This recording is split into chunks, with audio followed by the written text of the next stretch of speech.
going to go ahead and call to order the meeting of the License and Variance Board. Today is Wednesday, August the 11th, 2021.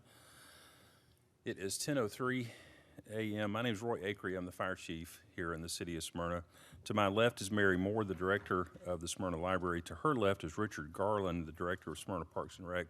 Also present is our city clerk, Heather Pecan-Corn. First item on the agenda is item 3A, which is a public hearing, V21-078, to allow second kitchen in existing dwelling unit lot 630, 3711 Manigault Place. Jesus Torres Laura as the applicant. Just one second, sir. Ms. Caitlin Crow for the background, please. All right, let me move this a little bit. Good morning, Caitlin Crow, Planner 1 Community Development. So this variance is V21-078 to allow a second kitchen in an existing dwelling unit. So the subject parcel is a 0.14 acre lot located right on the north side of Manigault Place. The subject property does currently consist of an existing two-story home with a full basement. The city's zoning code restricts one complete kitchen per single-family dwelling, so a variance is needed to allow for a second kitchen down there in the basement.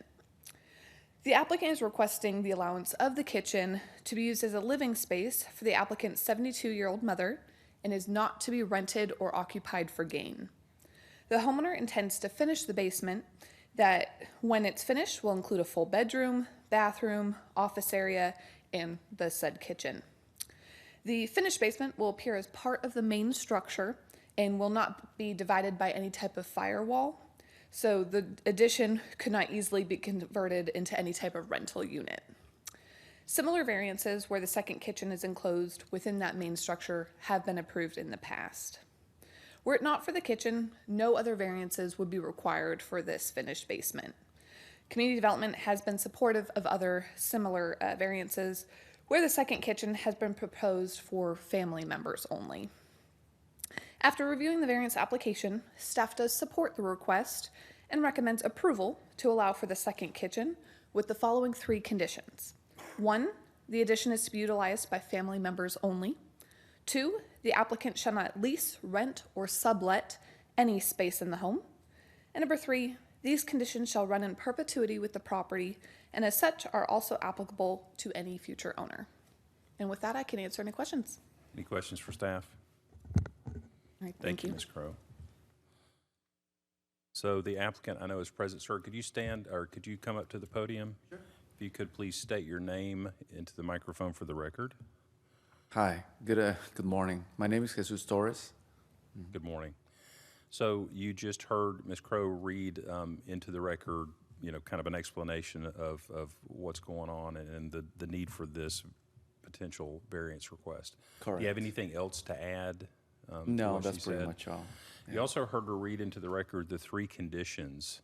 So they're recommending approval based on these 3 conditions. And in essence, it means that you have to use it for personal use. It can never be separated from the rest of the main living space and leased or rented in any way.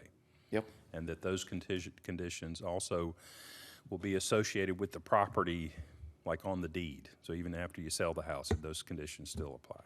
That's perfect. Okay, Yeah, and do you that agree sounds to good. those conditions? I agree. Okay. Any questions for the applicant? Thank you, sir. Thank you. This is a public hearing. If there's anybody here that'd like to speak either for or against item 3A, I would ask that you step forward at this time. Seeing none, I'll entertain a motion. I'd like a motion to approve V21-078, allow second kitchen in existing dwelling unit, lot 630, 3711 Manigault Place. Jesus Laura, applicant. Second. We have a motion to approve 3A that's been properly seconded. If there's no further discussion, I'll call for the vote. Motion passes unanimously. Next item on the agenda is 3B, public hearing V21-079 to reduce the accessory structure rear setback from 5 feet to 3.8 feet, land lot 489, 2674 Grady Street, Montrell L. Coleman as the applicant. Ms. Crow for the background. All right. Again, Caitlin Crow, Planner 1 Community Development. So the next 2 variances are together, so I'll go ahead and read them together and you'll vote on them each individually. So the first is variance V21-079 to reduce the accessory structure rear setback from 5 feet to 3.8 feet. And the second variance is V21-80 to reduce the side setback from 5 feet to 2.8 feet. So the subject parcel is a 0.2 acre lot located on the west side of Grady Street, right at the intersection of Grady Street and L Court. So code enforcement was actually called out to the subject property in July of 2021 for a shed that was placed within the setbacks. The 120 square foot shed was placed in both the rear and side setbacks, but due to the size of the shed, this did not require a building permit. It just needed to follow the zoning regulations. So the applicant has requested the reduction of the rear and side setbacks to keep the shed in its current location there in the rear. The shed is adjacent to a 6-foot wooden privacy fence on both the rear and side of the property lines and has shrubs and a tree surrounding it. As a hardship, the applicant states that the backyard is not perfectly level and the trees and shrubs block any further movement of the shed placement. Community development has confirmed that the trees do exist in the vicinity, but the shrubs that are to the left of the shed are recently planted. It is a brand new home and could be more easily moved than any established vegetation.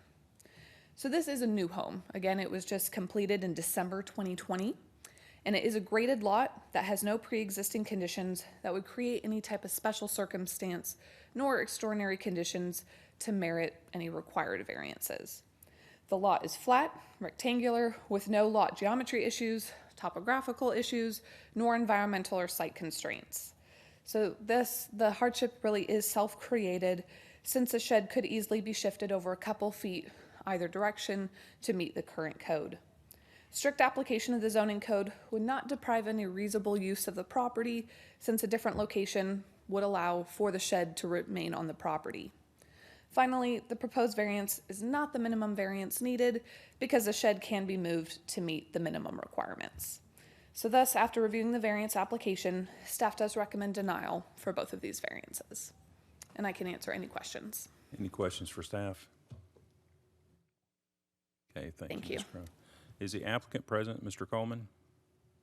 Sir, if you could please come to the podium.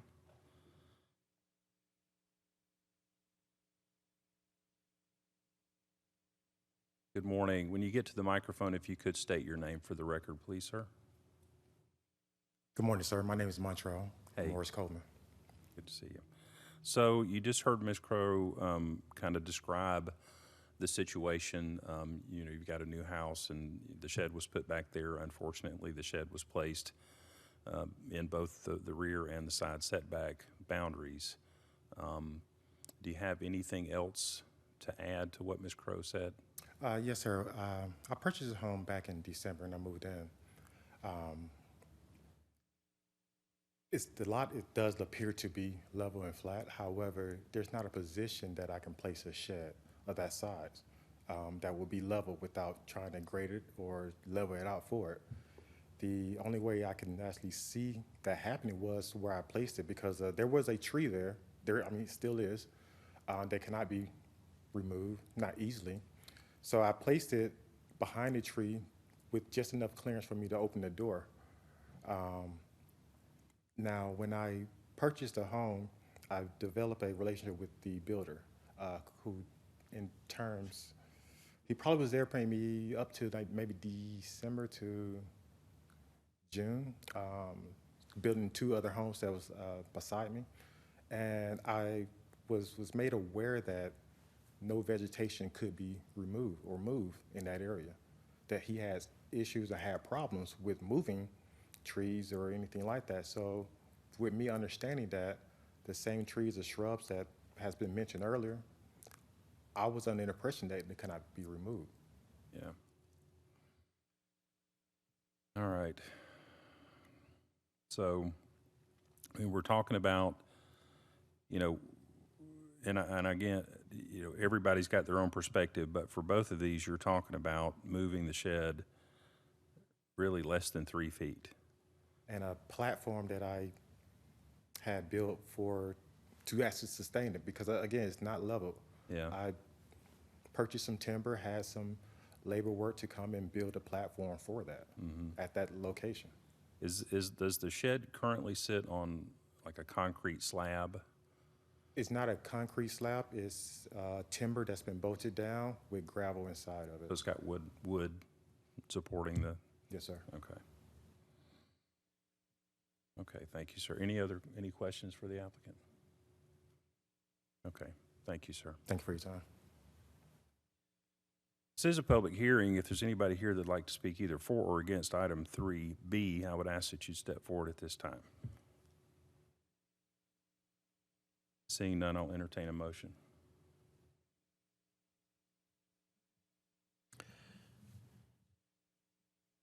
Motion to deny V21079, reduce the accessory structure rear setback from 5 feet to 3.8 feet, lot 4892674 Grady Street, Montrell Coleman, applicant. Second. We have a motion to deny that's been properly seconded. If there's no further discussion, I'll call for the vote. Get back to that screen. Yeah, I don't have that on my screen.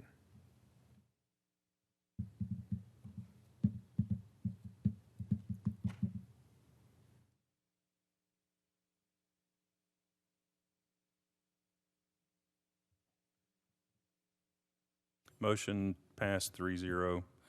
Item 3C is the same subject property, V21-080, for the reduction of the side setback from 5 feet to 2.8 feet, 2674 Grady Street. Ms. Crowe, any additional information? Not at this time.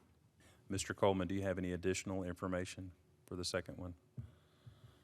This is a public hearing. If there's anybody here that'd like to speak either for or against item 3C, I'd ask that you step forward at this time. Seeing none, I'll entertain a motion. Make a motion to deny V21080, reduce the side setback from 5 feet to 2.8 feet, lot 4892674 Grady Street, Montrell Coleman. Second. I have a motion to deny 3C that's been properly seconded. If there's no further discussion, I'll call for the vote.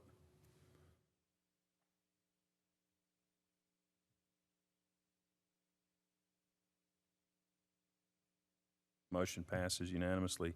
Next item on the agenda is 3D, public hearing V21-082. Parking reduction from 61 to 40 spaces, lot 753, 5150 South Cobb Drive, Integrity Engineering and Development. And for the records, item D, E, and F are all three separate variance requests for the same subject property. Ms. Crowe, the background. All right, Caitlin Crowe, Planner 1, Community Development. So as you mentioned, so the next three are all together, so I'll go ahead and read them all and then you'll vote individually. So the first variance is V21-082 to reduce the parking from 61 spaces to 40 spaces.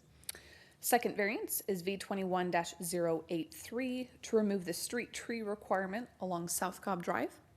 And the third variance is V21-084 to reduce the landscape easement along South Cobb Drive and Oak Drive.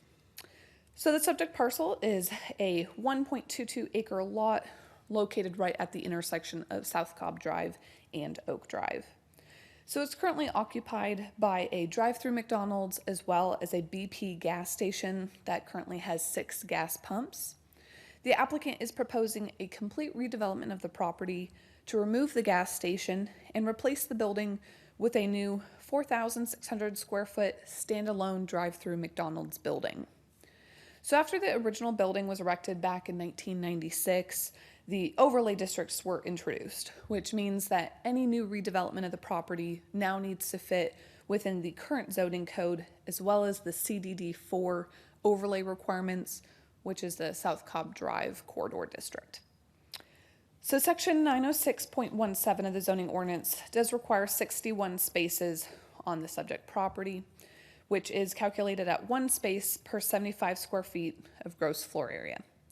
However, the site is currently actually underparked with only 46 spaces, and an additional 6 spaces will be removed to make room for this redevelopment, including a pedestrian access way that will go to South Cobb Drive.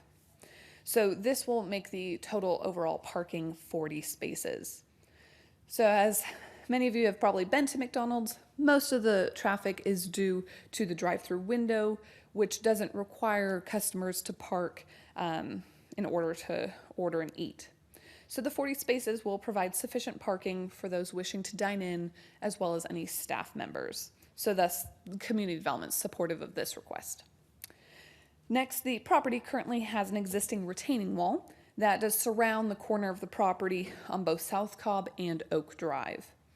The retaining wall's structural geogrid doesn't allow for planting of trees, since any tree roots could damage the structural integrity of the wall itself.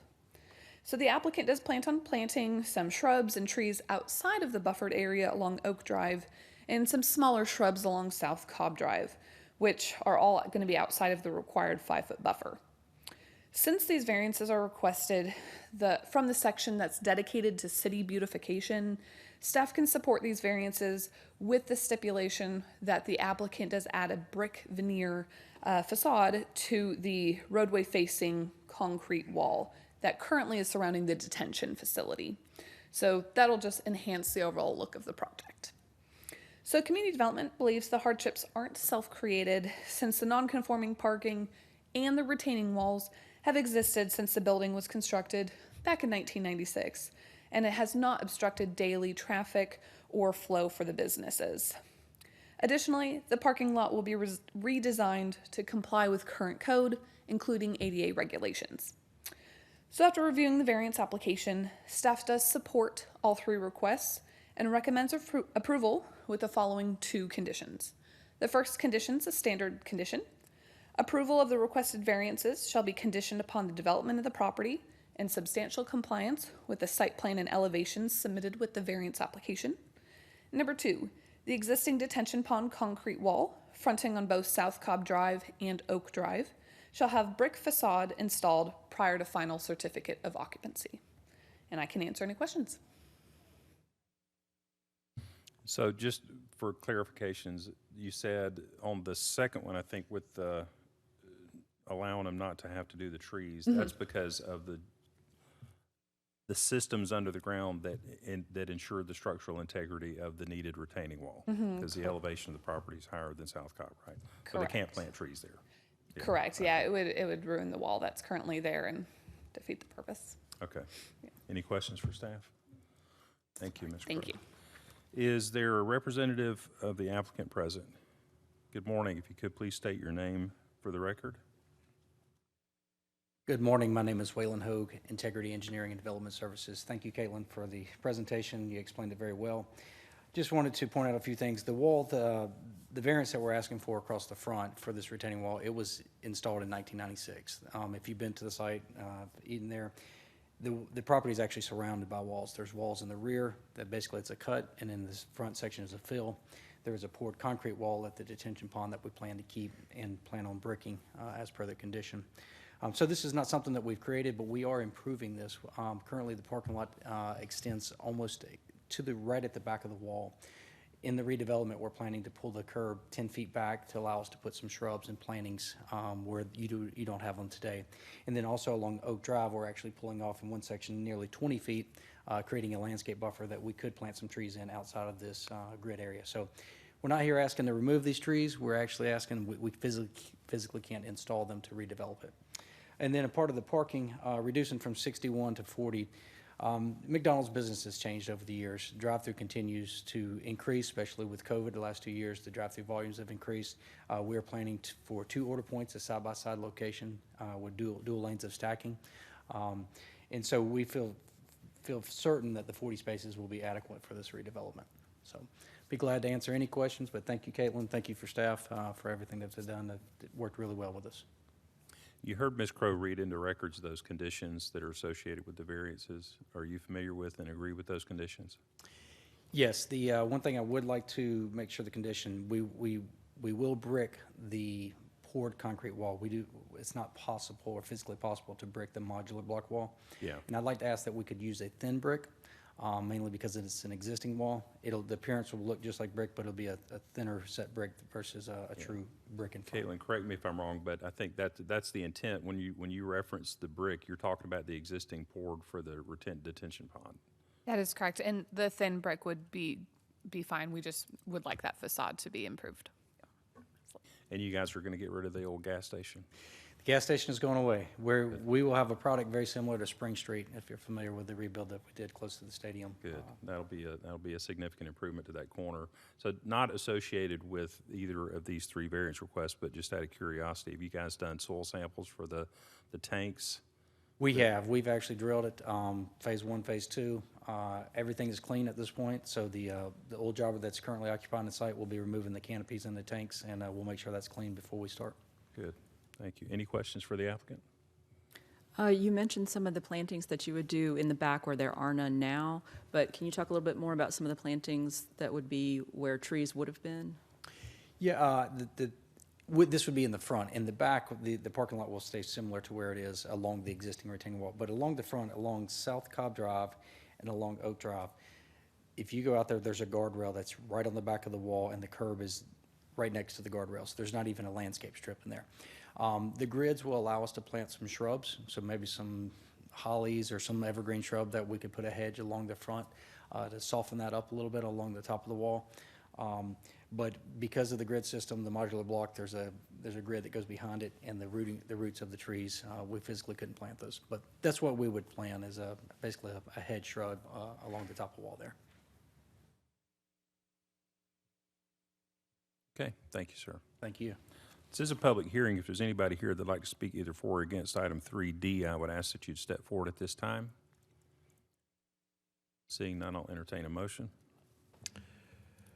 Motion to approve V21-082 parking reduction from 61 to 60 to 40 spaces, lot 753 at 5150 South Cobb Drive. Integrity Engineering and Development applicant. Second. We have a motion to approve 3D that's been properly seconded. If there's no further discussion, I'll call for the vote.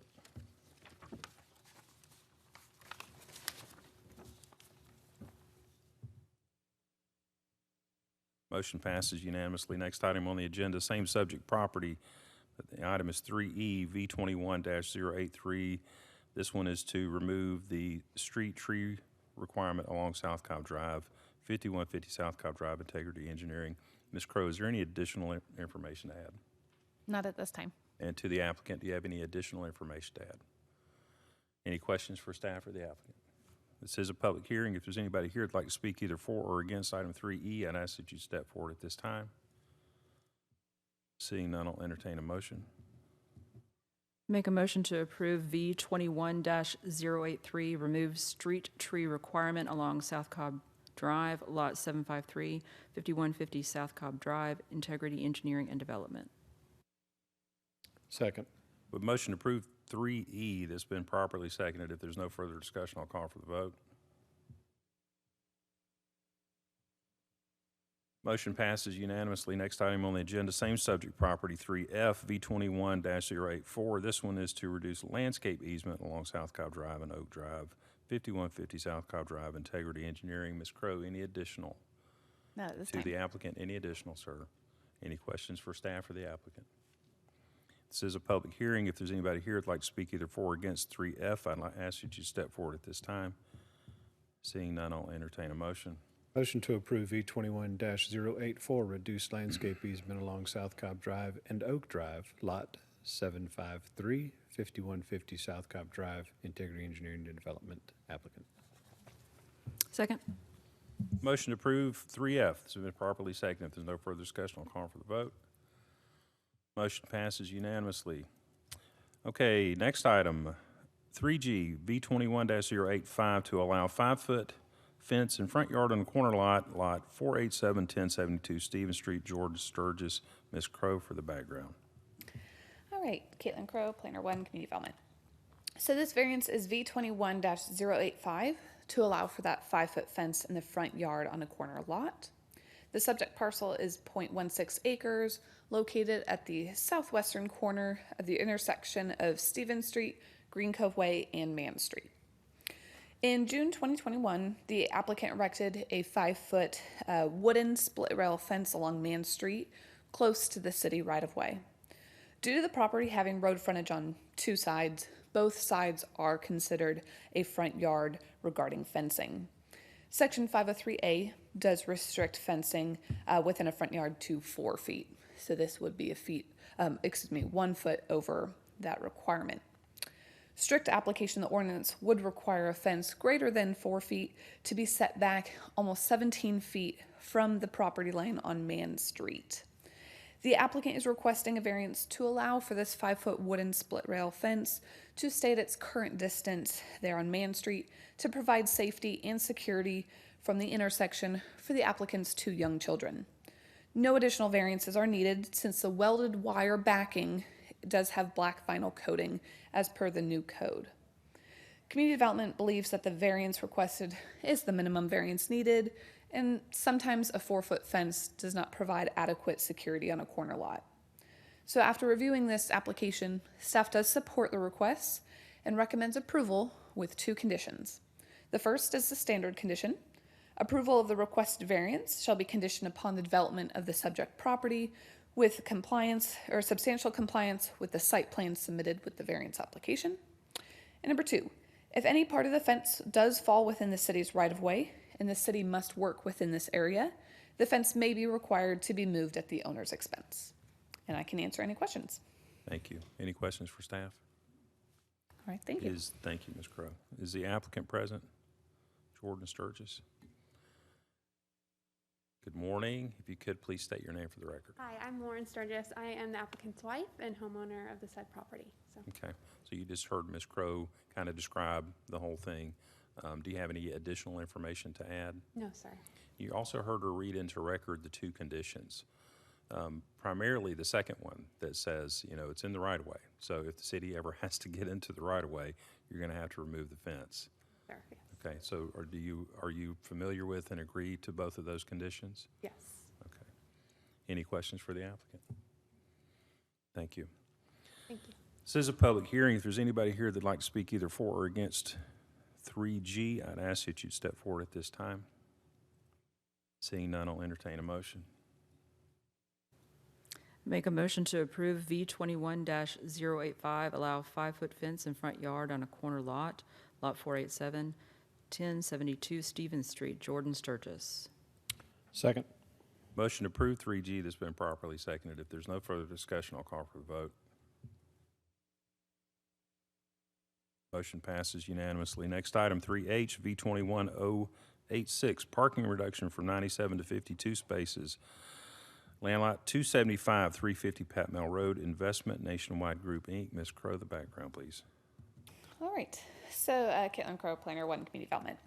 So this variance is V21-086 to reduce the parking from 97 spaces to 52 spaces. So the subject parcel is almost an acre lot on the southeast corner of the intersection of Pat Mel Road and Frank Lane. So the subject property is currently occupied by a little over 7,000 square foot restaurant that enters off of Pat Mel Road. The applicant currently has a permit to remodel the interior of the building and has recently submitted additional revisions that will include the addition of a 1,152 square foot exterior deck on the side of the building. Due to the recent COVID-19 pandemic, the restaurant has limited seating inside, so the deck has been proposed to allow for customers to wait on their food outside as well as to eat a little bit more comfortably instead of sitting in the parking lot. Section 906.17 of the zoning ordinance does require 97 parking spaces on the subject property, which is calculated at 1 space per 75 square foot of the gross floor area. 6 parking spaces will be removed to make room for this deck addition, which will be offset with 6 new parking spaces that will be created at the rear of the building. Since the property is going to retain the same amount of parking due to the replacement of these 6 spots, Community Development is supportive of this parking variance. Community Development believes the hardship is not self-created, as the non-conforming parking did exist when the structure was first created in 1982 and has not obstructed daily operations thus far at the business and the surrounding businesses. Additionally, the parking lot shall be restriped to comply with current code requirements, including that ADA parking. So after reviewing the variance application, staff does support the request and recommends approval with the following 2 conditions. The first, of course, is that standard condition. Approval of the requested variance shall be conditioned upon the development of the property in substantial compliance with the site plan and elevations submitted with the variance application. Number 2, the parking lot shall be restriped to include current ADA regulations prior to building permit completion.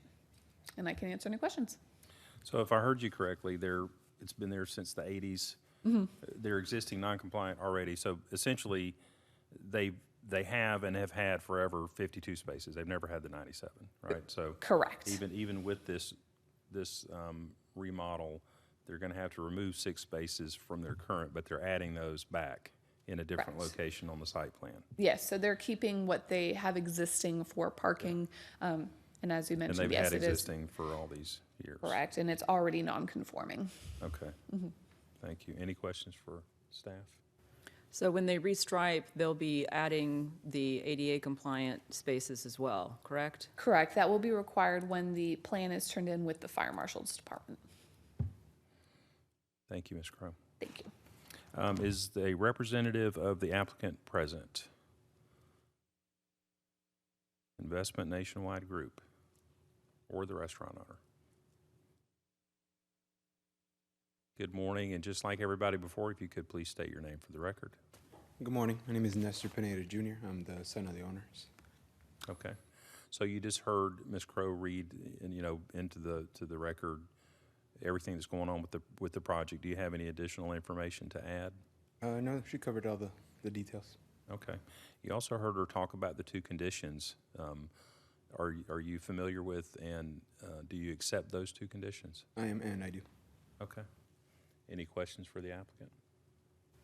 This isn't related specifically to the application, but do you want to say something about your restaurant, about what makes your food a little different?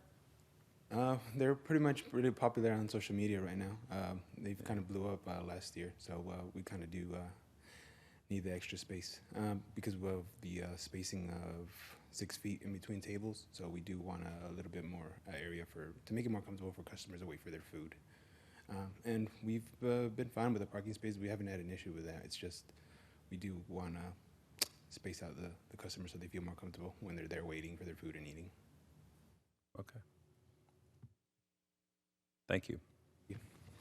This is a public hearing. If there's anybody that's here to speak either for or against item 3H, I'd ask that you step forward at this time. Seeing none, I'll entertain a motion. Motion to approve E21-086 parking reduction from 97 spaces to 52 spaces, lot 275 at 350 Pat Mill Road, Investment Nationwide Group Incorporated applicant. Second. We have a motion to approve 3H that's been properly seconded. If there's no further discussion, I'll call for the vote.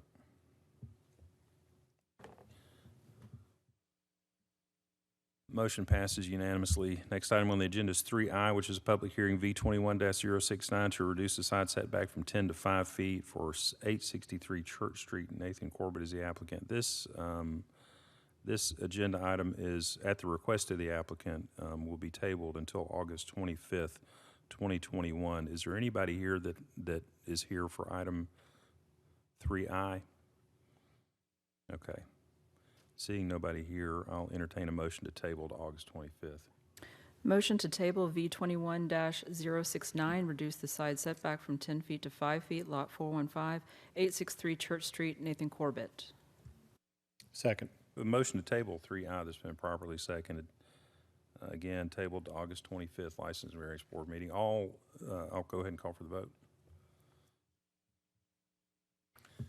Motion to table passes unanimously. Last item on the agenda is 4A, approval of the July 28, 2021 License and Variance Board meeting minutes. Do I hear a motion to approve? Motion to approve July 28, 2021 License and Variance Board meeting minutes.